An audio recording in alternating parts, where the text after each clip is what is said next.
Alors, depuis que moi je suis confiné comme tout le monde, il y a il y avait une question que je me suis posée vraiment, de savoir est-ce qu'on vit la même chose que pouvaient vivre les gens en temps de guerre ou les gens qui ont connu la grippe aviaire ou qui ont connu toutes ces périodes-là.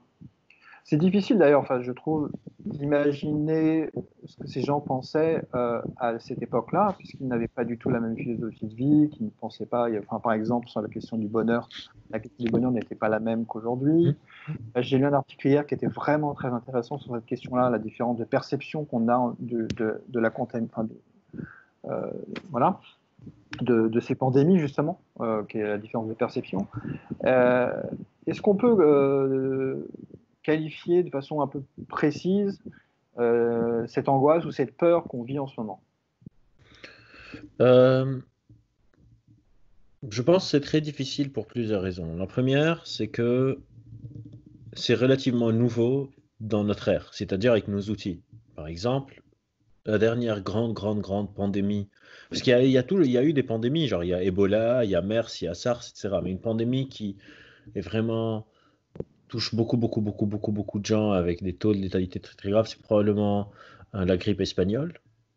Et ce qui est intéressant, c'est que la grippe espagnole, je ne sais pas si tu sais pourquoi elle s'appelle la grippe espagnole, mais ça n'a rien à voir avec son lieu d'origine. Elle s'appelait la grippe espagnole parce que l'Espagne, c'était le seul pays où ils avaient le droit d'en parler. C'est-à-dire en Angleterre, en France, etc., il y avait une censure, on n'avait pas le droit d'en parler. Et donc ils ont appelé ça la grippe espagnole parce que tout le monde s'informait grâce aux nouvelles espagnoles.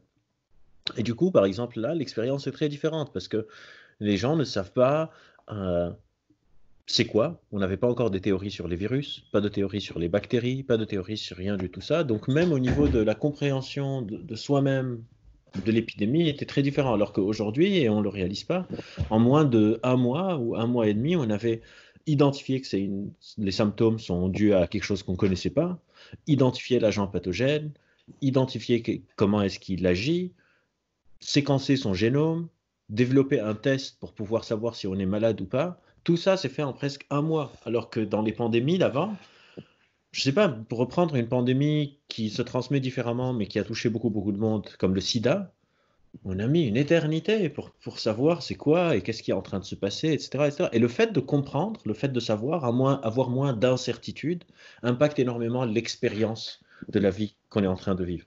Savoir, le fait de savoir module comment on réfléchit aux choses. Et donc, je pense que notre société de l'information a ses tares, mais a aussi ses fonctions différentes d'avant, où on a tous accès à plein d'informations, alors qu'avant, des fois on pensait que c'était Dieu qui se vengeait sur nous, des fois on ne savait pas qu'est-ce qui se passait, des fois on devait fermer la porte sur les gens confinés pour qu'ils ne puissent pas sortir de chez eux, et on ne peut pas vraiment leur expliquer pourquoi, on sait juste que si on est en contact avec quelqu'un de malade, on tombe malade, et je pense qu'on a réussi à réduire l'incertitude. On a encore une marge d'incertitude et on voit les dégâts que c'est en train de faire. Mais je pense que l'incertitude de notre époque est beaucoup moins réduite. Et surtout, même confiné, on n'est pas seul. Genre, tu es en Guadeloupe, je suis à Paris, on est en train de discuter les uns avec les autres. Et ça aussi, c'est quelque chose de très nouveau. Je pense que l'expérience aurait été infiniment plus différente si tous les confinés ne pouvaient parler avec personne qu'avec les personnes avec qui elles étaient confinées. C'est, je pense pas, je pense que ce facteur aussi joue un rôle énorme sur l'appréciation. Je pense que j'ai créé une sorte de mini protocole pour suivre un groupe de personnes sur des effets du confinement. Et quand je faisais la revue de la littérature, c'est pas vraiment similaire, mais je pense que la situation la plus similaire que j'ai trouvée dans la littérature, c'est les confinements des astronautes sur la station spatiale internationale ou Mir, parce que ils font des Skype avec leur famille, ils regardent des séries, ils font leur sport quotidien. Ils peuvent pas vraiment sortir, mais eux, ils peuvent pas sortir du tout, etc., etc. La seule différence, parce qu'il y a encore quand même la seule, en fait, une des plus grandes différences, c'est que, un, c'est un choix. Les astronautes décident d'aller sur la station internationale, la station spatiale internationale, et deux, ils s'entraînent pour ça. Alors que nous, c'était genre en une semaine, il faut faire attention, plus personne ne sort, quoi. Une, 2 semaines, 3 semaines, on peut redébattre de la temporalité. Mais ça va être assez intéressant de voir après coup les conséquences d'une épidémie dans une société de l'information où on peut maintenir une forme de contact social. Comment est-ce que ça impacte? Parce qu'on a beaucoup d'écrits sur comment ils vivaient les épidémies il y a longtemps. Et ce serait intéressant après coup d'analyser. Je pense que là, on n'a pas encore assez de données pour avoir une opinion vraiment très éclairée sur le sujet. Ouais, oui, tout à fait. Mais est-ce qu'on peut qualifier, en fait, bon, il y a la particularité actuelle de cette pandémie, mais par rapport à cette peur, est-ce qu'on peut quand même trouver un point commun avec d'autres peurs, bon, comme la peur de la fin du monde, par exemple, Ah hein, oui, cette bien sûr. peur viscérale qui est là, et puis surtout cette peur euh, peut-être plus importante que pour une guerre, où on sait qu'une guerre va se finir, bon, il y aura des morts, mais on sait que ça va se finir. Et là, est-ce qu'on n'arrive pas plutôt à une peur où on se dit, bah, surtout quand on nous dit en plus, ça va durer 1 an, 2 ans, 3 ans, et puis on va avoir d'autres virus. Donc là, on est dans une sorte de peur qui est un peu lancinante et que on est vraiment, ça peut Dans être l'incertitude. l'incertitude, voilà, la On peur est de l'incertitude l'incertitude à En son fait, paroxysme. l'incertitude, beaucoup de fois, active genre des sortes de réflexes de principes de précaution exagérés. On pense que c'est pour des raisons évolutionnistes, avec tout ce que ça implique d'astérisque sur ces théories, mais pour faire caricatural, si on est dans la forêt, on entend un bruit dans les feuillages, on ne sait pas c'est quoi, il vaut mieux se dire que c'est un prédateur et qu'il n'y ait rien que de se dire il n'y a rien et qu'il y a un prédateur quelque part. Du coup, l'incertitude est quelque chose qui module énormément comment on traite l'information, et quand c'est des informations dangereuses, l'incertitude est un signal de stress. Mais dans ces cas-là, limite, c'est un stress qui est relativement adaptatif. C'est-à-dire, on veut que les gens stressent pour qu'ils puissent accepter de rester chez eux. Parce que quand on y pense, ce qu'on est en train de faire est hyper liberticide. Personne n'accepterait si un État dit à ses citoyens, tu restes chez toi, bah, ils disent non, genre, non. Euh, mais c'est la peur qui fait on accepte. C'est la peur qui fait qu'on se dit, bah ok, je vais rester chez moi pendant un mois, et là, je vais rester un mois de plus. Mais ça, c'est quelque chose qui est très particulier à l'incertitude et à la nature du virus, à la nature de quelque chose qui, dans l'inconscient collectif, dans le sens symbolique de l'inconscient collectif, est grave. Et donc, ça vaut le coup que je fasse ces sacrifices. Et du coup, cette incertitude, cette peur fait que dans mon libre arbitre dont on parlait avant, j'accepte de me priver de liberté parce que le contexte appelle à faire cela. Et là, on parle vraiment pour les pays occidentaux, etc., etc., parce que c'est complètement autre chose si on parle de l'Afrique ou du Moyen-Orient, au Liban, etc., etc., etc. Mais c'est vraiment l'incertitude. Pour moi, c'est vraiment les situations, les degrés d'incertitude d'une situation sont une sorte de clé de voûte de la psychologie humaine. La plus grande partie de mon travail, que ce soit sur les biais cognitifs, sur le raisonnement critique et tout ça, c'est en gros aussi des travaux sur l'incertitude. D'ailleurs, si des personnes sont intéressés, je recommande énormément ce livre qui est très technique. C'est un livre académique, donc pas grand public spécialement, qui s'appelle Surfing Uncertainty, sur l'incertitude, et un modèle théorique génial que Andy Clark a développé, qui est un cognitiviste, qui s'appelle le Predictive Processing. Comment est-ce que notre cerveau est une machine à prédiction, et pourquoi l'incertitude fait un peu ces problèmes. Je ferai comme ça plusieurs références à des bouquins que je pense peuvent être utiles Il n'est et pas qui en sont français? différents de ce dont on parle en général. Hein? Il n'existe pas en français? Je sais pas du tout. En fait, malheureusement, et ça c'est un autre problème sur lequel je milite beaucoup à la fac, c'est que en psychologie, en neurosciences, etc., on utilise beaucoup la littérature anglo-saxonne, ce qui est presque ironique parce que c'est peut-être une des disciplines les plus culturelles qui existent. Par exemple, moi j'ai fait ma thèse sur la phobie sociale. La phobie sociale pour un Européen n'a rien à voir avec la phobie sociale pour un Japonais, par exemple. Et malheureusement, on utilise beaucoup les recherches anglo-saxonnes. C'est pas grave pour, je sais pas, des domaines comme la physique ou la chimie, parce que les atomes s'en foutent un peu de si c'est un chercheur américain ou français qui le font. Quoique sur comment on pose la question, ça peut être intéressant, mais pas sur les résultats. Mais pour des choses comme les sciences cognitives, etc., c'est vraiment dommage qu'on doive tout le temps faire ça. Même un autre livre dont je voulais parler, mais on en parlera Ouais, après, mais ouais, c'est ça s'appelle Not Born Yesterday, et l'auteur, c'est Hugo Mercier, il est français, mais il publie en anglais, et le livre n'existe pas en français, parce que d'accord. c'est pour être lu, pour pouvoir débattre, parce qu'on ne produit pas assez de recherche originale, malheureusement. C'est Et ça, c'est normal. un super livre qui va contre tous ceux qui disent qu'on est irrationnel, qu'on est manipulable, qu'on est crédule. Et Hugo pense qu'on n'est pas du tout crédule, qu'on Ah oui. on est relativement rationnel et c'est hyper intéressant. Et je recommande beaucoup les travaux de Hugo Mercier, Dan Sperber, qui sont des chercheurs cognitivistes en France et qui font du très bon boulot. Donc, là, pour le coup, tu prends le contre-pied de Gérald Bronner et Euh, pas... sur la question de la En crédulité. fait, je pense que Gérald Bronner, il regarde la crédulité d'un point de vue sociologique. Et effectivement, oui, je prends un peu le contre-pied dans le sens où après, ça, c'est l'hypothèse de Hugo. Je dis pas que je prends le parti de Hugo, Ouais, mais disons d'accord. que aujourd'hui, et je change beaucoup. Genre, si quelqu'un trouve une interview de moi il y a un an, peut-être que je disais le contraire, mais parce que c'est ça que j'aime dans mon métier, c'est qu'on est challengé, il faut accepter et challenger. Je dirais que oui, aujourd'hui, après avoir lu les thèses de Hugo et de Dan et de Ouais. Gerd Gerenzer, etc., je pense que la notion de on est crédule et on croit ce qu'on a envie de croire et tout ça, je pense que ça prend pas en compte la complexité des choses et surtout ça prend pas en compte les limitations des expérimentations en laboratoire en fait, on pense que parce que des études scientifiques ont montré quelque chose, c'est vrai, on oublie qu'il y a l'orientation de comment on pose la question, de l'hypothèse qu'on est en train de mettre, de si on décide qu'est-ce qu'on veut explorer. Et pour moi, la science, quand je dis science, peut-être c'est important que j'explique ce que je veux dire. Pour moi, la science, c'est quelque chose de très basique, de très simple. C'est les règles du monde naturel. C'est essayer de comprendre les règles du jeu. C'est tout. Après, comme pour arriver à ces règles du jeu, on peut utiliser l'expérimentation scientifique, euh, l'observation, l'induction, l'abduction, la déduction, etc., etc. Mais pour moi, c'est juste comprendre les règles du monde naturel. Et on ne peut pas vraiment comprendre les règles du monde naturel juste en les observant dans un laboratoire. Isoler un facteur, l'étudier, isoler un facteur, l'étudier, isoler un facteur, l'étudier. Et je pense qu'une partie de pourquoi cette théorie de la crédulité est montée avec Kahneman, et Tversky, et je pense que sur laquelle se base en partie Gérald, en plus des théories sociologiques, c'est parce qu'on évalue juste un truc. Une balle et une batte coûtent 1 € et 10 centimes, la batte coûte 1 € de plus que la balle, combien coûte la balle? Et les gens pensent à 10 centimes alors que c'est 5, on dit ah, on est rationnel. Mais quand on regarde par exemple les travaux de Guy Gerenzer, il dit non, non, non, par exemple, il y a une expérience où il y a genre 4 cartes avec des couleurs et des chiffres et il faut tourner une carte pour savoir Mm, laquelle, etc. mm.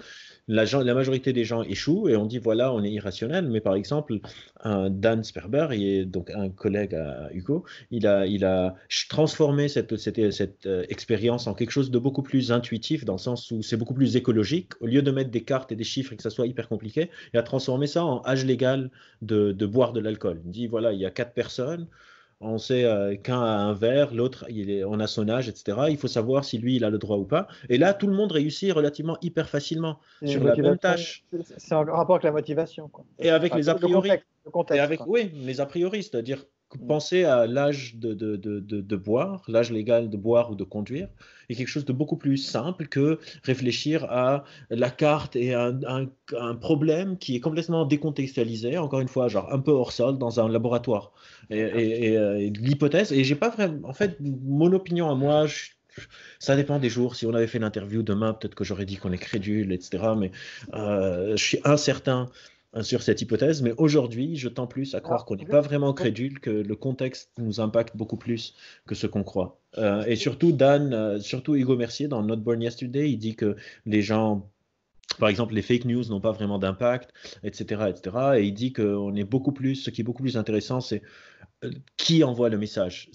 Qu'on est une espèce qui est basée sur la confiance. En qui est-ce que je fais confiance? Et si je fais confiance à quelqu'un, je ne sais pas si demain, une chaîne zététique française hyper connue poste une vidéo euh, pas très bonne, je pense que beaucoup de personnes vont la croire quand même à cause du messager, parce qu'ils attribuent leur confiance à cette personne. Et si quelqu'un qu'on considère complètement mauvais poste une vidéo qui est hyper rationaliste, je pense qu'il y a beaucoup de gens qui vont quand même trouver des failles et avoir une sorte de barre d'exigence beaucoup plus élevée. Et c'est ça un peu l'hypothèse de Hugo, c'est qui est-ce qu'on croit plutôt que qu'est-ce qu'on croit. C'est qui le message, on est des animaux sociaux et il base un peu son hypothèse sur ça. Mais c'est des débats qui sont très très intéressants et qui sont très très loin d'être pliés, hein. On va Mais encore changer d'avis plein de fois. justement, sur cette pensée plus ou moins crédule, etc., il y a des théories des théories évolutionnistes, des théories darwiniennes qui tendent à laisser penser que certains traits caractères psychiques, enfin, notamment la crédulité. J'avais lu le bouquin là, de Thomas Séduran, là, qui parlait justement de ce caractère qui était un héritage et qui était un caractère sélectionné, quoi, qui était devenu une sorte d'avantage qui avait été un avantage sélectif, enfin un avantage pour notre espèce, et que, en gros, c'est. En fait, le problème avec l'hypothèse évolutionniste, et j'en parle beaucoup par exemple dans ma thèse, et je n'ai rien contre, mais je pense qu'il faut un peu la nuancer, c'est que, elle n'est pas vraiment falsifiable. C'est très très difficile. Il y a des articles sur la falsifiabilité des théories évolutionnistes, pas de la théorie de l'évolution, des théories évolutionnistes sur le développement de l'appareil psychique humain. On ne parle pas du tout de la théorie de l'évolution. C'est très difficile à falsifier, et surtout, c'est du post-hoc. Même s'il y a aussi des articles qui trouvent des manières de faire des protocoles de recherche hyper intéressants qui sont prédictifs, mais surtout, si quelque chose, par exemple le stress, a un réflexe évolutionniste, etc., ça ne veut pas dire qu'aujourd'hui, il n'y a pas de top-down contrôle pour un peu les inhiber. Encore une fois, je suis clinicien, donc c'est ça mon bagage. J'ai plein de personnes qui viennent qui ont des troubles anxieux et ils apprennent à les inhiber. Si on peut inhiber un truc comme notre trouble anxieux, pourquoi est-ce qu'on ne pourrait pas inhiber, par exemple, notre crédulité? Certains vont dire, bah si, on peut avec le raisonnement critique, mais quand on regarde les recherches, à nouveau, apprendre le raisonnement critique, on appelle ça en anglais task dependent, c'est-à-dire je peux devenir raisonneur critique sur le sujet A, ça ne veut pas dire que ça va se porter sur le sujet B. La transférabilité des compétences, on ne sait pas encore trop comment ça marche, on ne sait pas si les entraînements au raisonnement critique améliorent surtout, donc si je lis le livre de Thomas Durand sur l'évolution, je vais peut-être devenir un super bon raisonneur critique sur les théories de l'évolution, mais peut-être que je resterai une brêle sur, je sais pas moi, l'homéopathie. On ne sait pas la transférabilité des compétences, elle marche comment. Et tout ce que je dis, c'est que c'est important de réaliser qu'on est incertain sur ces théories, que ce pas des théories qui sont hyper rigides, parce que c'est des théories récentes. Et pour moi, Albert, personnellement, c'est ça qui m'intéresse dans mon métier. C'est que je suis dans un métier où il y a encore beaucoup de choses à découvrir et des choses où on va se tromper. Le système 1, système 2 de Kahneman, on sait relativement aujourd'hui qu'il n'est pas vraiment vrai, que c'est plus une métaphore. Il y a même un article génial sur les pièges des systèmes binaires. Ça s'appelle le Magical Number 2. Je le recommande vraiment à tout le monde. C'est un article de recherche qui fait genre 2 pages. Et c'est pas grave. La science a toujours été itérative. La psychologie. Hein? Parce que c'est pas le propre, c'est pas une des particularités de la psychologie justement. Je pense que c'est une particularité de la psychologie telle qu'on l'a fait aujourd'hui. Je pense pas qu'à terme ça devrait rester comme ça. C'est juste une discipline récente. On n'a pas encore un corps de preuve aussi grand que le reste, et ce serait complètement arrogant de croire qu'on va pas se tromper. Que si j'ai un P inférieur à 0,05, c'est que c'est bon, j'ai découvert la règle qui régit le monde naturel. Parce qu'encore une fois, quand je dis science, il faut tout le temps se rappeler que pour moi, ça veut dire les règles qui régissent le monde naturel. On est en train d'essayer de comprendre des règles du jeu. On va se tromper beaucoup, le jeu, surtout le jeu de la psychologie ou du cerveau. Il y a tellement de facteurs qui sont en train d'interagir. Donc si par exemple moi je fais un protocole de recherche qui montre que si je mets en avant les gains, il y a une aversion à la perte, très bien. Mais après je montre que si je mets en avant le stress, il y a une attirance au risque par exemple. Bah, dans le monde réel, quand tous ces facteurs sont en train d'interagir ensemble, qu'est-ce qui a quel poids? On est encore très loin de répondre à ces questions, d'avoir une sorte de matrice des règles qui régissent le monde naturel du cerveau, quoi. Ça va faire la continuité parfaite avec la crise actuelle, justement. Donc, ça va être l'occasion d'en parler. Donc, beaucoup de. Bon, tu vois bien sur la toile, tu as plein de théories. Tu as des théories complotistes très plus ou moins originales, des visions beaucoup plus. Alors, souvent des visions très polarisées. C'est-à-dire, voilà, on a un gouvernement de salauds, etc. Enfin. On a voilà, où on polarise totalement, où les débats en permanence polarisés. Alors en plus, ça se voit encore plus sur Facebook, etc. Les réseaux sociaux, je pense que c'est. Et donc la question, c'est est-ce qu'on peut, là, parce qu'il y a beaucoup de gens qui ont des explications. Enfin, chacun a une explication. Il dit bah, voilà, il s'est passé ça. Voilà. Parce que finalement, moi, personnellement, c'est ce que je pense. Est-ce que finalement, c'est pas plus compliqué que ce qu'on pense maintenant à l'instant T? Il n'y a pas toute une complexité qui nous échappe en fait, et que de dire bon voilà c'est des menteurs, ce qui n'est pas totalement faux, attention, hein, oui, bien sûr. Voilà, mais est-ce qu'on a tous les éléments pour répondre? Est-ce que au moins la psychologie actuelle, le progrès de la psychologie, de la sociologie nous permet justement de comprendre que finalement on ne sait pas grand-chose quoi en fait On sait pas mal de choses, mais on sait pas grand-chose en même temps. C'est-à-dire, Ça dépend par rapport à qui. Par rapport à ce qu'on savait il y a même pas 50 ans, on sait une tonne de choses. Mais par Mm. rapport à tout ce qu'il reste à savoir, oui, genre la crise de la réplication, la crise des connaissances en psychologie, on n'est pas assez bon, que ce soit en psychologie, en psychiatrie, en neurosciences, même les IRM, on n'est même pas sûr que le signal veut dire ce qu'il veut dire. On fait beaucoup de suppositions pour pouvoir avancer. Et c'est normal, l'IRM par exemple, c'est un signal d'oxygénation qui change. On fait genre, on prend une image du cerveau à un niveau d'oxygène, on appelle ça le signal BOLD, puis on fait une tâche, on prend une autre image et on soustrait, on voit ce qui reste, on dit OK, ce qui reste, c'est la tâche.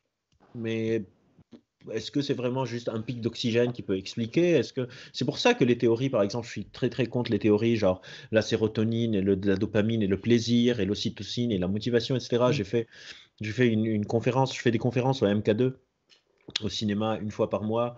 Avant le confinement, j'avais fait une conférence sur ces sujets. On n'est pas nos neurotransmetteurs. On n'est pas, c'est pas vrai que quand j'ai un like, c'est la dopamine qui est la responsable, etc. C'est des sursimplifications. On n'a même pas, par exemple, et ça a des conséquences. J'ai des patients qui viennent me dire j'ai un manque de dopamine, alors qu'on n'a pas de test de dopamine, par exemple. On ne sait pas comment mesurer le taux de dopamine ou de sérotonine ou d'ocytocine dans le cerveau. On ne sait pas comment faire. On n'a pas de test pour ça. On essaye à travers le sang, à travers l'urine, à travers la salive, des choses comme ça, mais c'est que des mesures indirectes. Et donc, c'est tout à fait normal. Tout le monde tape souvent, si on reparle un peu de Freud et de la psychanalyse. Pour moi, la psychanalyse est fausse pour une raison très bête. C'est le premier mec à essayer, un des premiers, parce que tout le monde va me sauter dessus. Non, c'est pas le premier. C'est pas le premier, tout le monde se calme. Une des premières personnes à réfléchir et à avoir ces idées qui sont promues, ben, il va se tromper parce que c'est hyper compliqué. Mais on n'est pas tellement loin. Donc on va se tromper aussi et c'est normal, mais ça, il ne faut pas tomber dans une forme de relativisme, de croire que du coup tout se vaut. On sait beaucoup de choses. On sait Mm. très bien quels sont les pathways sur tout ce qui est motricité, nos cortex moteurs. On Et, comprend relativement bien la vision, le cortex occipital, l'audition et tout ça. Mais on est encore loin de savoir pourquoi est-ce que quelqu'un, par exemple, a une angoisse existentielle de mort ou qu'est-ce qui se passe quand quelqu'un sent que sa vie n'a aucun sens. On n'est pas, on est. mais, bon, je me fais mal à comprendre. C'est par rapport à la situation actuelle, à la compréhension de ce qui se passe aujourd'hui. La Dans question la est, psychologie des gens, oui, dans la psychologie des gens, dans le ça, on sens. sait relativement bien. Ça, on sait relativement. C'est Non, mais vraiment les troubles anxieux. non, ce que je voulais dire, c'était plutôt euh, sur l'interprétation des Ah, événements sur. actuels. Ah, bah ça. C'était plus par rapport Ça, à ça. alors ça, j'ai un C'est truc bien que tu pour as toi. répondu à l'autre, hein, c'était parfait, mais Ok, super. Bah, j'ai un truc pour toi, je vais juste le trouver. Et ouais, ça, c'est quelque chose qui ne tient même pas des sciences et tout ça. Ça, c'est presque ouais, de la littérature et de la description. C'est-à-dire, ouais, je vais te lire un texte, je sais pas si ouais, tu l'as vu, de 1979, de quelqu'un qui a écrit sur la dernière épidémie, du coup. Et ouais. il explique les 9 étapes.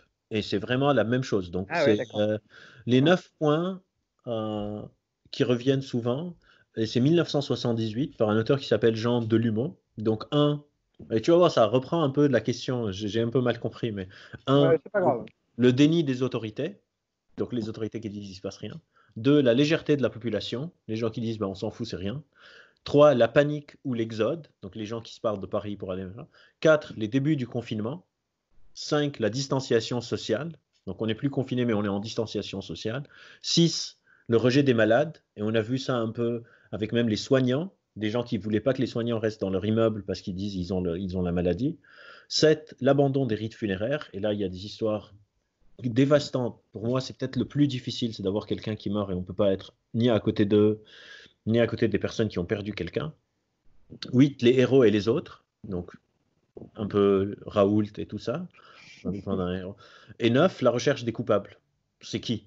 Et ça, Ouais. c'est 1978. Et ça, ça, on a pas mal de données sur les réactions. Il y a une mécanique, quoi. Une Il y mécanique, a une quoi. sorte de mécanique de réduire, pour moi, ces 9 étapes, leur fonction, c'est réduire l'incertitude. Mais en fait, c'est une Trouver un forme de coupable. traumatologie, en fait, non? C'est une Hein? forme c'est une forme d'analyse de Ouais, traumatologique, en fait, un ouais, peu, quoi. ouais. Et c'est aussi un peu une sorte d'algorithme pour essayer de réduire Ouais. l'incertitude et de se dire j'ai compris. Que ce soit Mais les bon, Illuminati, hum, les Chinois, ou bien. Parce que même nous, on se raconte des histoires en tant que rationaliste, si on s'appelle comme ça. Quand moi, je me dis, bah, c'est des virus qui ont muté à partir de la chauve-souris au pangolin, il y a d'autres coronavirus, etc., etc., etc. c'est aussi une manière pour moi de réduire ma propre incertitude. C'est Ouais, juste que je considère qu'elle est de meilleure qualité que quelqu'un qui dit ça a été fabriqué dans un laboratoire et lâché dans le monde pour que la Chine ait un avantage économique sur les autres pays, quoi. c'est ça. Fait marcher un peu le Mais c'est rasoir la de même cap, ça. fonction quelque part. La fonction, c'est comment est-ce que je fais pour sentir que j'ai compris et réduire l'incertitude. Ouais, d'accord. Alors justement, bon, encore deux questions, hein. Il y en Ouais, a une, qui me vraiment, justement par rapport à tout ce qui a fait le tour de la toile par rapport au professeur Raoult. On y paraît qu'on dit professeur Raoult. ouais. Et bref. Quels enseignements on peut tirer de ça, justement? Parce qu'en fait, si tu veux, moi, j'ai suivi ça, j'ai trouvé cette histoire complètement dingue, en fait, complètement, là pour le coup, complètement irrationnelle, mais pas totalement non plus, parce que je l'ai trouvée très intéressante. Moi, je la trouve très intéressante Ah en tant ben, que elle est très scientifique. intéressante, hein. Ouais. J'ai trouvé que c'était au niveau pédagogique, en termes d'enseigner ce que la démarche scientifique, etc. Et l'épistémologie, je trouvais ça assez génial. Enfin, je trouvais ça finalement assez génial, très intéressant justement. Et beaucoup s'étonnent pourquoi moi je continue à en parler, parce que je trouve qu'elle est importante cette histoire. En fait. Non, non, mais c'est Ouais. hyper intéressant. Ouais. Et donc, Après, quels sont les enseignements pour toi qu'on peut tirer de cette histoire? alors la première chose, moi je pense que quand on est stressé, on peut pas apprendre. Et du coup, vouloir apprendre la méthode scientifique à des gens sur des débats Facebook autour de l'hydroxychloroquine et le double aveugle et l'importance de la rigueur scientifique quand il y a des gens qui meurent, on est en train de demander à des gens de faire quelque chose où le contexte n'est pas propice. Et après, on va les blâmer à eux. Genre, je peux pas m'attendre à ce que quelqu'un qui a peur de mourir puisse prendre le temps de se poser et de m'écouter en train de lui expliquer l'importance du double aveugle et des groupes témoins, quoi. C'est juste pas possible. On aurait dû faire un meilleur travail en amont. Mais c'est pas en crise qu'on va faire de la pédagogie. Par contre, ce que ça indique et qui est plutôt positif, c'est que les gens qui ont cru au professeur Raoult, c'est des gens qui ont du coup décidé de croire à un médecin. Et pour une fois, on n'est pas tombé sur un gourou. Après, il y a des gens qui sont allés croire aussi des gourous et tout ça, mais grande partie de la population, ont quand même fait confiance un peu à la science. C'est de la mauvaise science et les études sont complètement délirantes de ce qu'il a fait. Et le personnage a été banni de publication, etc. Mais c'est pas ça le but. Mais en tout cas, d'un côté, c'est rassurant. Les gens ont fait confiance à un médecin. Après, on revient sur la fonction du professeur Raoult.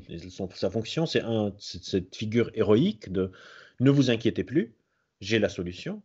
Mais les conséquences peuvent être aussi très très dramatiques. Pas très dramatiques sur le raisonnement critique ou sur ne pas croire. C'est juste qu'à un moment, il commençait à dire le confinement, c'est n'importe quoi, c'est des méthodes du Moyen Âge. Et du coup, il peut pousser des gens à sortir. Ça peut faire en sorte que les gens Ouais, arrêtent parce que d'avoir des là, gestes barrières. hier, il a dit que dans quelques jours, c'était terminé à Marseille, hein, Ben par voilà, exemple. Hein. c'est ça qui est dangereux. Parce que au final, si les gens continuent à rester chez eux, sont confinés, ont de la distanciation sociale, se lavent les mains, etc., etc., mais ils croient que l'hydroxychloroquine est génial, franchement, qu'est-ce qu'on s'en fout? Et c'est ça un peu ce que dit Hugo dans ses hypothèses, c'est qu'il dit que la majorité des gens qui ont des croyances dites irrationnelles n'agissent pas dessus. Quelqu'un qui est croyant, on lui diagnostique une maladie, il ne va pas à l'église, il va à l'hôpital. On ne veut pas se mettre les doigts dans l'œil. Il y a une frange minime sur une distribution normale, genre à 2 delta, 3 delta de la déviation standard, qui ne vont pas y aller. Mais la majorité écrasante des personnes qui prennent des remèdes homéopathiques, s'ils ont la tuberculose, ils vont à l'hôpital, ils ne vont pas aller prendre des granules. Et c'est de mauvaise foi de prétendre que si j'ai une croyance irrationnelle, j'ai automatiquement un comportement irrationnel. Mm. C'est Non, pas mais vrai. Et le danger dans la polémique sur l'hydroxychloroquine, c'est que cette croyance impacte les comportements derrière. Mais si quelqu'un me dit, moi je pense que Raoult c'est le meilleur, mais quand il tombe malade, il prend du Doliprane, il reste chez lui, il s'isole, il se confine, s'il a mal, il appelle le SAMU qui vient l'emmener et lui mettre un respirateur, il croit ce qu'il veut, genre il croit ce qu'il veut. J'ai absolument pas cette vision de vouloir contrôler la pensée des gens, de leur dire il faut que tout le monde pense juste. On a tous des croyances irrationnelles. Ce serait complètement arrogant de croire que j'en ai pas. La question, c'est quelles sont les conséquences. Pas leur oui, existence, mais leurs conséquences. Et encore une fois, je veux absolument pas que les personnes qui nous écoutent pensent que je suis en train d'être relativiste, que je dis que tout se vaut. Non, mais même dans l'irrationalité des gens, tout ne se vaut pas. Même dans nos pensées irrationnelles, croire que le professeur Raoult a trouvé la solution et que des compagnies pharmaceutiques veulent l'empêcher, deux personnes qui croient à cette pensée ne sont pas égales. Parce qu'il y a une qui agit dessus et une qui agit pas dessus. Et ce qui est intéressant et ce qui est dangereux, c'est les actions. Et c'est important, et je dis pas que ça veut dire que c'est pas important de faire du debunking et tout ça. Je pense que les personnes qui ont publié des notes pour expliquer, pour prendre le temps d'expliquer pourquoi l'étude n'est pas bonne, pourquoi c'est pas fiable, pourquoi c'est probablement pas un remède, c'est un travail hyper important et Ouais. nécessaire, évidemment. Mais quand on parle comme ça dans un vide sidéral, c'est aussi important de rappeler que c'est pas parce que quelqu'un y croit qu'il est bête et que Non, c'est un non, dégénéré, quoi, c'est tout.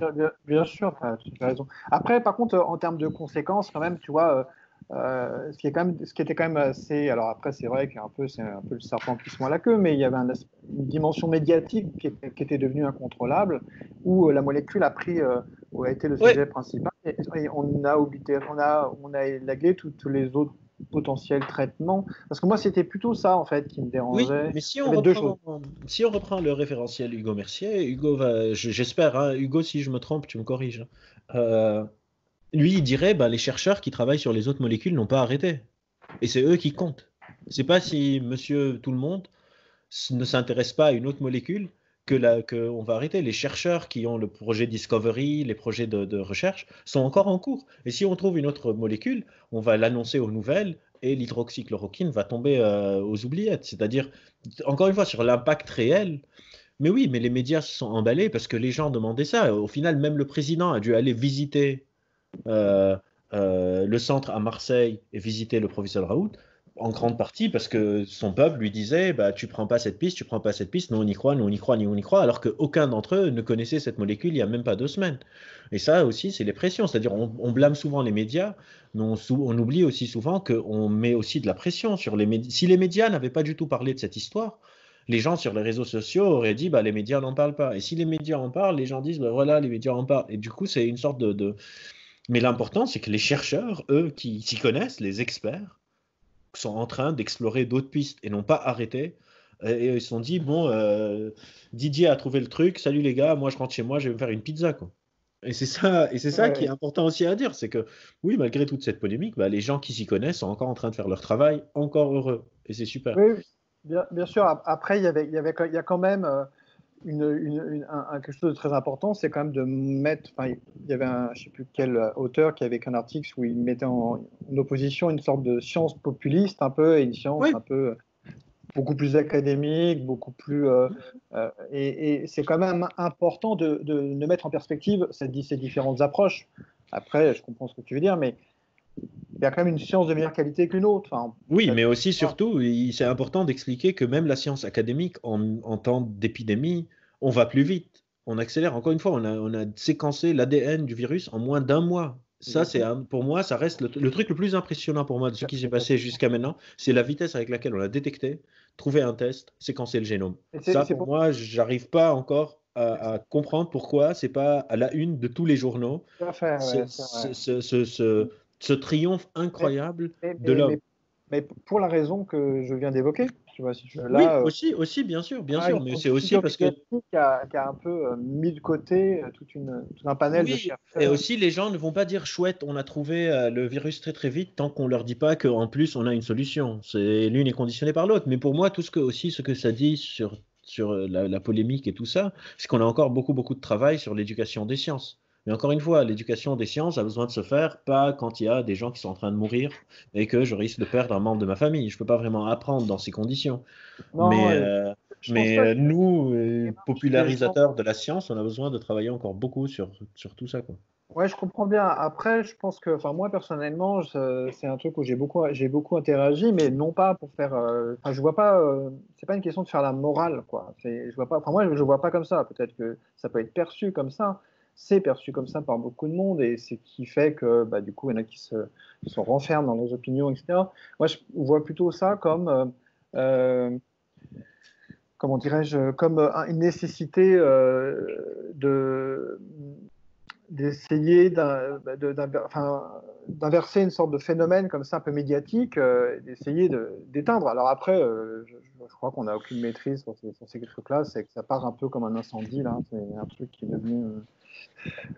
Mais après, il ne s'agit pas de stigmatiser la peur ni l'angoisse des uns et des autres, parce que c'est très problématique. Hein. Ça peut être, pour certains, ça peut vraiment avoir des conséquences graves aussi.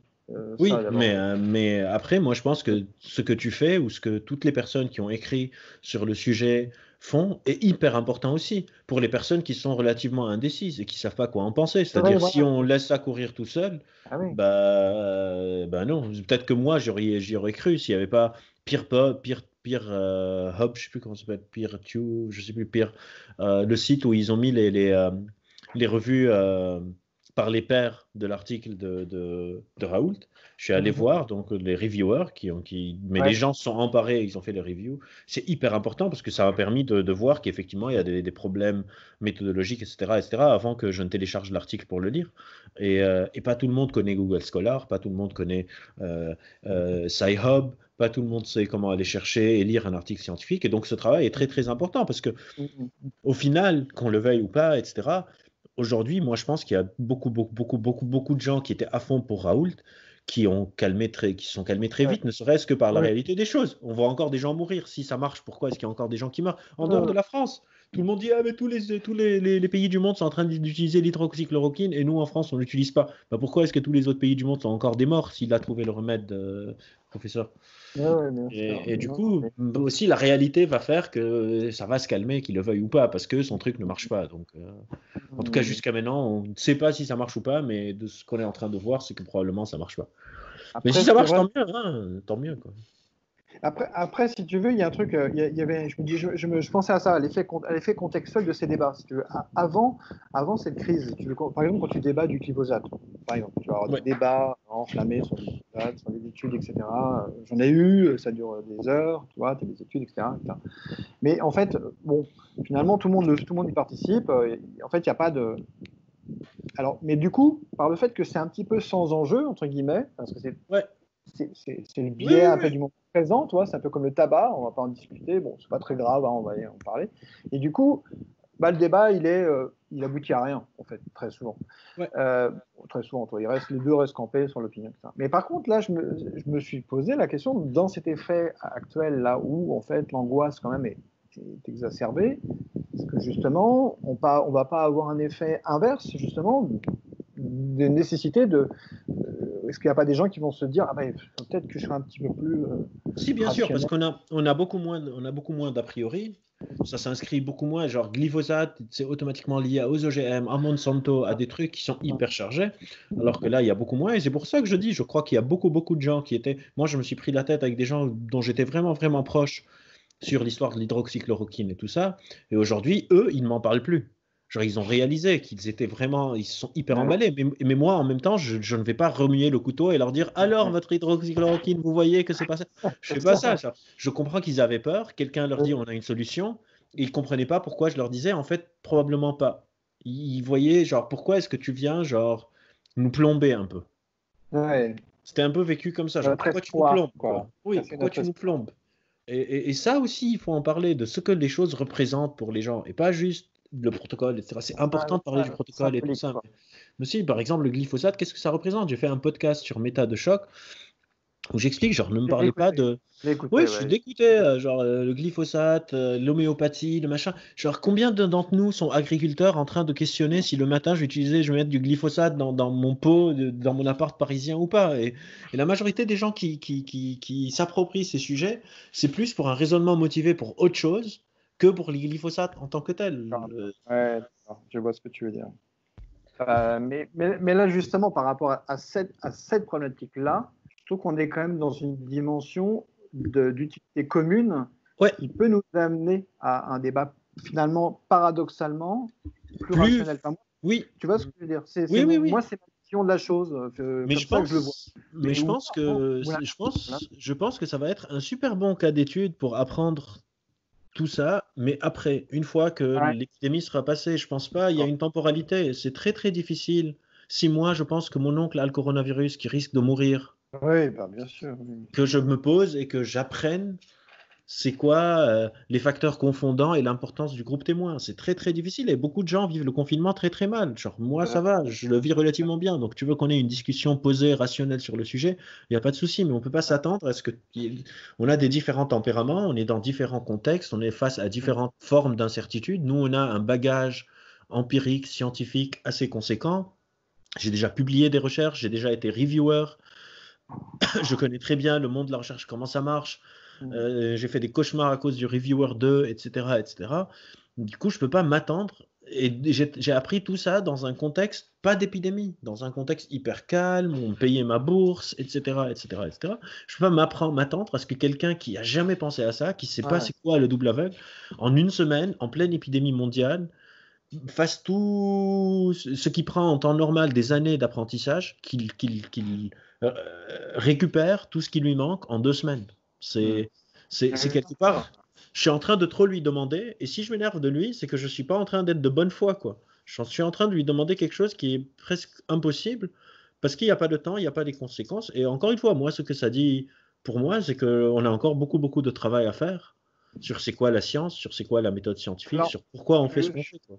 Je suis entièrement d'accord avec toi sur ce que tu viens de dire, tout ça. Après, il y a, sans tomber dans. Alors, il y a, comme ce que tu dénonces un petit peu, c'est cette forme de militantisme, comme ça, un peu sur la méthode, etc. J'ai l'impression, enfin, tu vois, je pense que c'est ça, qui n'est pas forcément bien c'est la temporalité.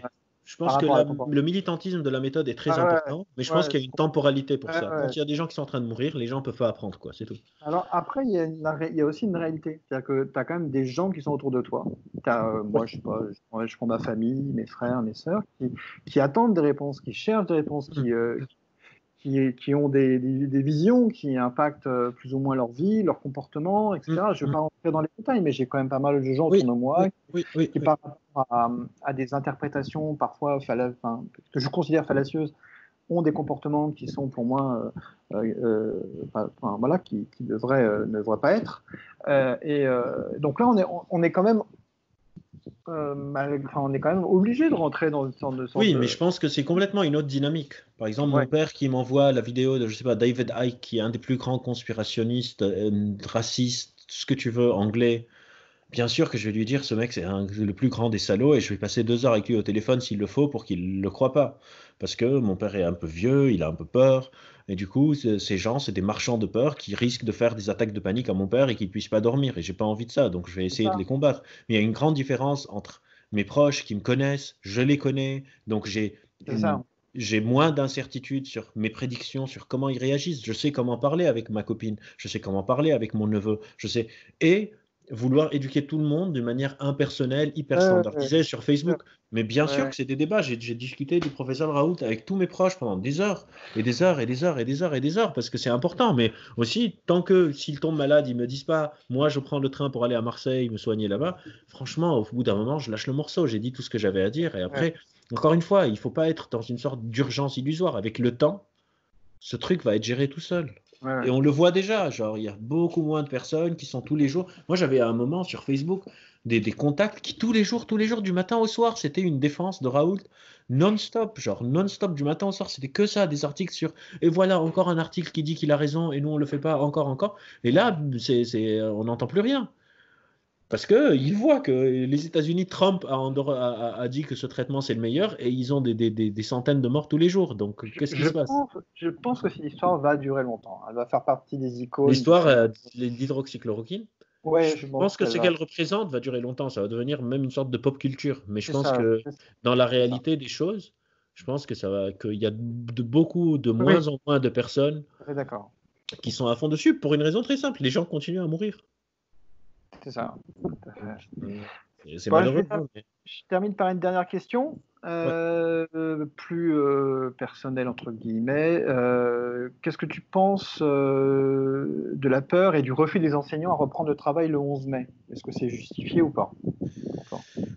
Je pense que c'est très difficile de répondre à cette question parce qu'on est à presque 3 semaines et demie du 11 mai et beaucoup de choses peuvent changer. Mais si on est comme aujourd'hui, moi je comprends leur crainte dans le sens. En fait, c'est pas leur crainte. qui me parle ou pas, c'est ce que ça dit du système idéologique, politique dans lequel on est. Encore une fois, je suis très intéressé par le contexte. Et du coup, quelque part, je suis très sensible à ce qu'on appelle les injonctions paradoxales. Quand on dit des choses et son contraire. Par exemple, pour le confinement, c'était l'inverse que pour le déconfinement. Pour le confinement, moi, je suis prof à la fac. Le président fait son speech, il dit on peut pas vraiment nécessairement, on n'a pas nécessairement besoin de fermer les frontières parce que le virus ne connaît pas les frontières et du coup il faut faire des isolements selon les régions les plus touchées. Et j'étais genre bravo monsieur le président.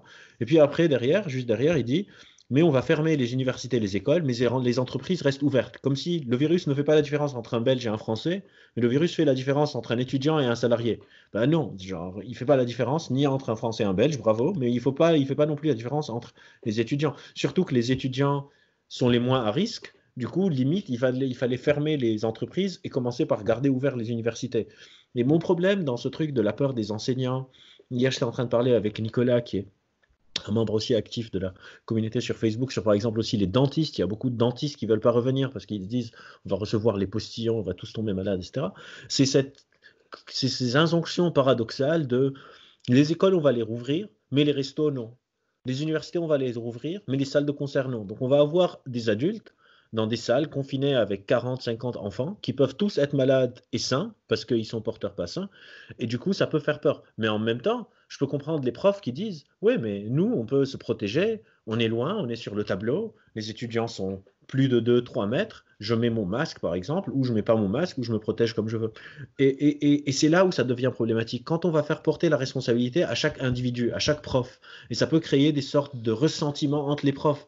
Des profs qui disent ah bah toi tu veux pas venir, tu veux pas assurer ton métier, ou d'autres qui disent ah toi tu vas y aller, tu es complètement inconscient du risque, tu risques de ramener et contaminer ta famille. Et pour moi, c'est vraiment ce genre de décisions qui doivent être la responsabilité du système. C'est vraiment, je ne fais pas porter la responsabilité à l'individu professeur. Je trouve que ce serait complètement profondément injuste de laisser ça à l'appréciation de chacun. Ça va créer des problématiques interpersonnelles hyper graves dans les seins des mêmes établissements, entre les profs qui ont peur, les profs qui n'ont pas peur. Ça va créer une sorte de tension complètement inutile. Il faut vraiment qu'il y ait une sorte de cohérence dans comment les autorités, parce que c'est leur responsabilité, réduisent l'incertitude du déconfinement. Et je comprends que c'est une tâche très difficile. Je ne suis pas en train de les critiquer en disant bah, ils font du mauvais boulot. Je comprends. Mais la réponse n'est pas de faire un truc encore plus injuste qui est de faire porter cette décision à l'individu.